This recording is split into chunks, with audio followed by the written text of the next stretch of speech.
Are you ready for chapter 2? We're reading G.I. Dog's Prisoner of War, written by Lori Kalkoven. And we are in Shanghai, China. Judy, our little dog, is on a ship named HMS Grant. HMS stands for His Majesty's Ship. He is with the British Navy. By the time the HMS Gnat left Shanghai in November of 1936, everyone accepted that I was a ship's dog and not a gun dog. My training started too late for me to be able to learn that now. I'd have to prove myself useful in other ways, if my curiosity didn't get me into trouble first.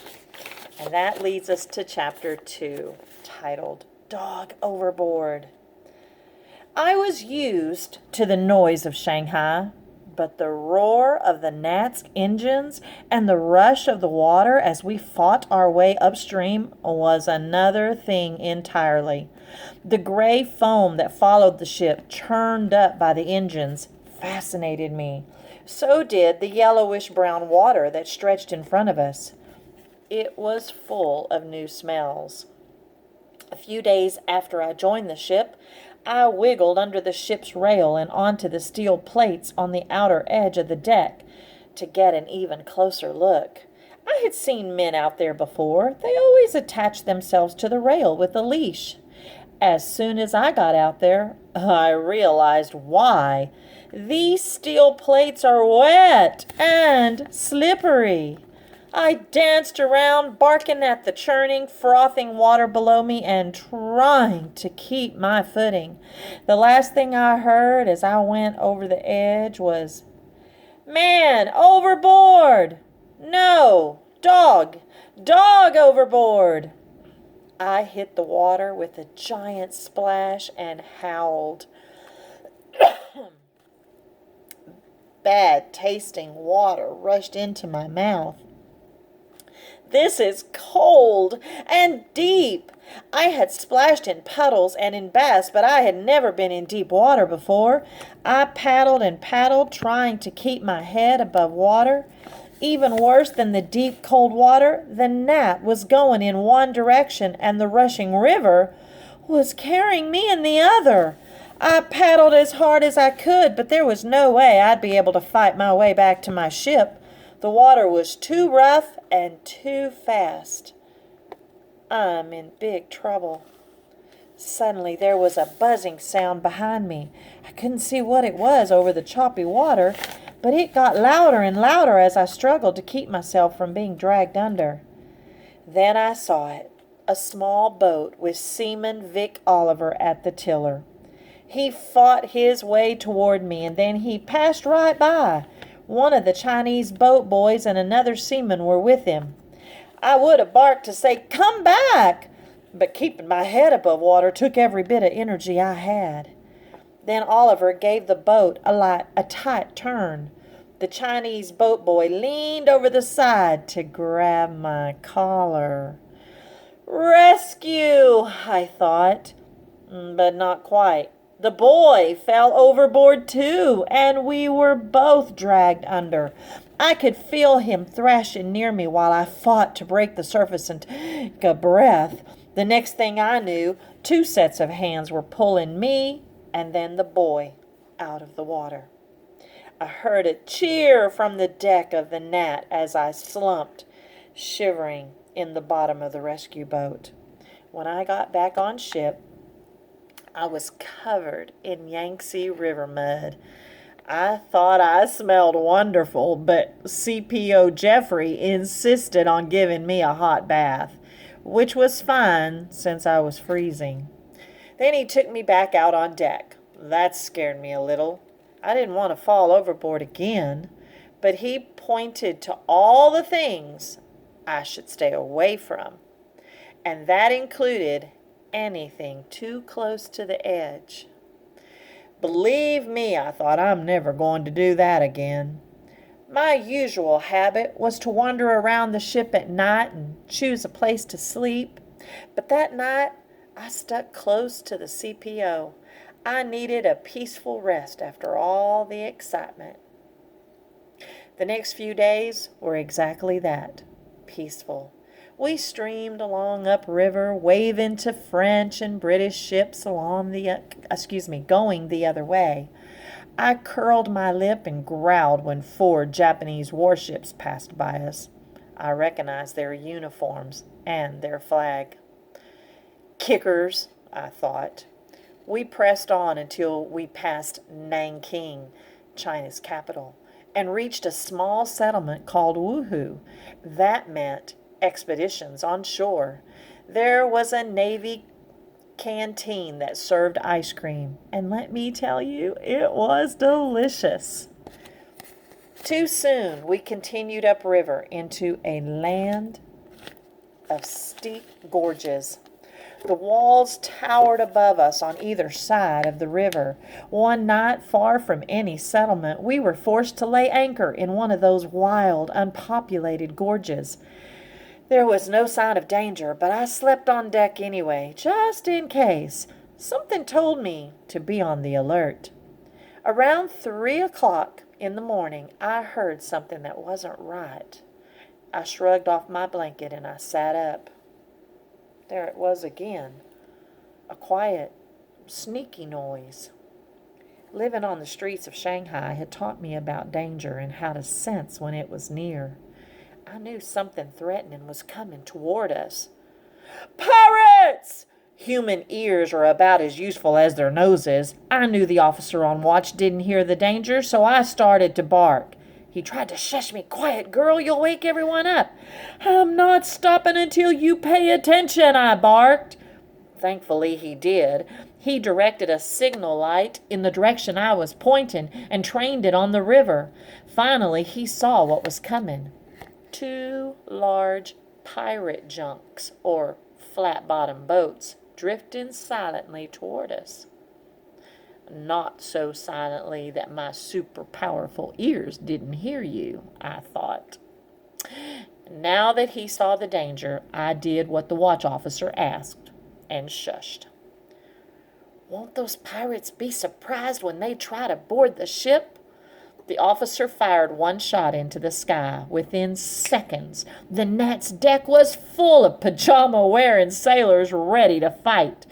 It would have been a funny scene if real danger wasn't heading right toward us. The pirates weren't as smart as me. Either they didn't know they had been spotted, or they were too far into their criminal plan to turn back. The junks came along either side of the Gnat, snagging us in the long bamboo rope that stretched from one of the pirate vessels to the other. The minute that rope hit our prow, the Gnat's machine guns opened fire. Even so, the shadowy figures rose up and tried to board our ship, only to be met with more gunfire. Now, I felt perfectly free to bark and snarl at a pirate who jumped onto our deck. He froze and backed up. Be afraid, I warned him. Be very afraid. Some of the Gnat's sailors chopped away at the rope that was meant to trap us between the 2 pirate ships. As they broke through, the junk slipped into the darkness, pulled by the fast-moving current. The pirate under my watch jumped into the river to try to catch his ship. I've been in that water. I thought, you're not going to make it. When it was all over, we celebrated our victory. Tanky gave me a bone he had been saving for a special occasion, and the watch officer made sure everyone knew that I had saved the day. You might not be a hunter, CPO Jeffrey said, giving me a rub down, but you sure are expert at knowing when danger lurks in the water. It turned out I was an expert at sensing danger from the sky, too. The Japanese had become more and more aggressive. They had already taken over Manchuria and Korea, and now they set their sights on China. They wanted to control China's natural riches, like oil, and they were willing to fight anyone to get them, including us. One day, we were docked alongside the HMS B, another British Navy ship, when a very important human came on board. I could tell by the way the seamen had scrubbed everything in sight that something big was going to happen. And then we all stood on deck as a man in a fancy uniform with lots of ribbons walked up the gangplank. We were being inspected. He stopped in front of a lot of my men and made comments that I could tell they didn't like. He barely looked at me, even though I was sitting at attention and giving him my best smile. He was putting the sailors through drills when I sensed something bad was coming. A buzzing sound. A new one. "Danger!" I barked. "Danger! In the sky!" The fancy admiral glared at me and the skipper tried to get me to be quiet. "I can't be quiet! Danger is coming!" I barked. And I didn't stop. If anything, I got louder, and then I pointed in the direction of the sound. As I've said, humans' ears are practically useless. They looked where I was pointing, and finally they saw the black speck in the distance. It was a Japanese warplane, and as it came near, the plane swooped much too low, right over the gnat and the bee, before rising again and disappearing into the distance. It was sending us a message, trying to scare us. But we didn't scare that easy. The admiral watched it go and then finally showed me some respect.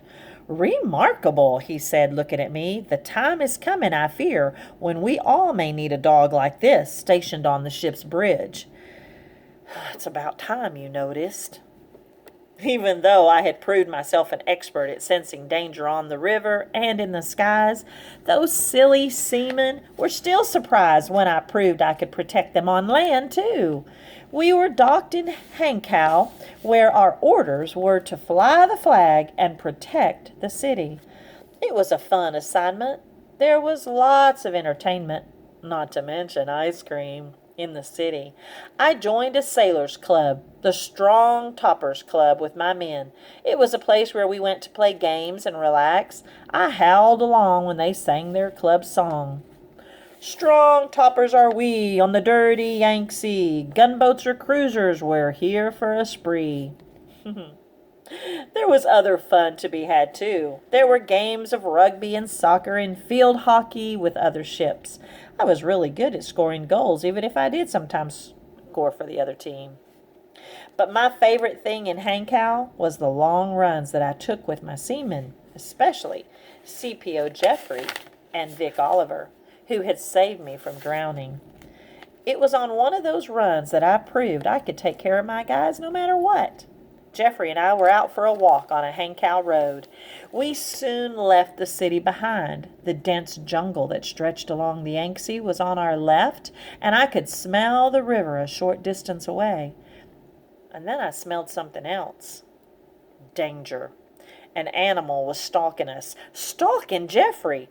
It wasn't a deer. We had already spotted one of those, and it was harmless. This was a new smell. It was musky and big, and I smelled hunger behind it. Something hungry had its eyes on my man.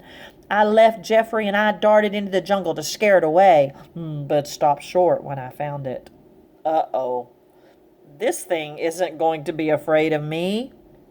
This new thing was some kind of a big cat, and it was covered in spots. It opened its mouth wide and hissed in warning when it saw me, and I saw lots of sharp teeth. But I guess it didn't want trouble. It turned its back on me and took 2 slow steps deeper into the forest, and then it looked at me over its shoulder through narrowed eyes. I yelped with fear and relief as it padded away.